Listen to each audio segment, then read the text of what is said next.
বর্তমানে petrol, diesel এবং রান্নার গ্যাসের লাগামছড়া মূল্য বৃদ্ধি, তার পাশাপাশি বাড়ছে বিদ্যুতের বিল। আর এই ক্ষেত্রে জনজীবনের রীতিমতো নাবিশ্বাস ওঠার উপক্রম। কেন্দ্র এবং রাজ্য সরকারের নীতির সমালোচনা করে সরব হয়েছে আজকে সিপিআইএম। বিক্ষোভ মিছিল করেছে, তার পাশাপাশি করেছে পথসভাও। দক্ষিণ ত্রিপুরার বনকুল নতুন বাজার এলাকায় মিছিল এবং পথসভার আয়োজন করেছে সিপিআইএম। এদিন সকাল 9টা নাগাদ সিপিআইএম এর উদ্যোগে একটি প্রতিবাদ মিছিল বনকুল নতুন বাজার এলাকায় বিভিন্ন পথ পরিক্রমা করে। মিছিলে দলীয় কর্মী সমর্থকরা অংশ নিয়ে মূল্য বৃদ্ধির বিরুদ্ধে স্লোগান তোলেন এবং সাধারণ মানুষের উপর বাড়তি আর্থিক বোঝার প্রতিবাদ জানিয়েছে। এছাড়াও এদিনের পথসভাতে প্রধান বক্তা হিসেবে উপস্থিত ছিলেন সিপিআইএম দক্ষিণ জেলা সম্পাদক মণ্ডলীর সদস্য প্রভাত চৌধুরী। কি বললেন তিনি, শুনুন। 24 ঘন্টা গ্যাস জ্বলছে এখানে, অফুরন্ত গ্যাস, ত্রিপুরার মাটির নিচের গ্যাস, আমাদেরই গ্যাস, আমাদের সম্পদ।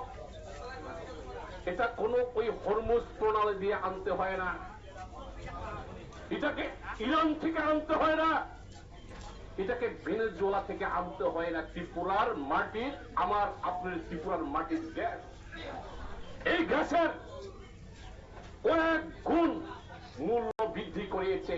এটাকে আমদানি করতে হয় না, মাসুল করতে হয় না, ইরান থেকে আনতে হয় না। তাহলে কিসের ভিত্তিতে, কেন এই গ্যাসের মূল্য বৃদ্ধি আমরা বিজেপি সরকার, ডক্টর মানিক সার সরকার কাছে প্রশ্ন রাখতে চাই।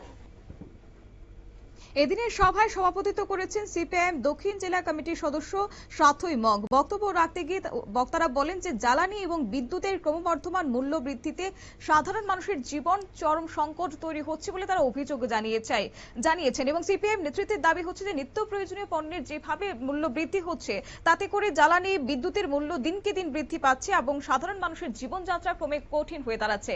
আগামী দিনেও এই মূল্য বৃদ্ধির প্রতিবাদ জানিয়ে তাদের বিক্ষোভ মিছিল এবং সভা অব্যাহত থাকবে বলে এদিন নেতৃত্বরা দাবি জানিয়েছেন। নির্দিষ্ট ছোট্ট একটি বিজ্ঞাপন বিরতি, সঙ্গে থাকুন।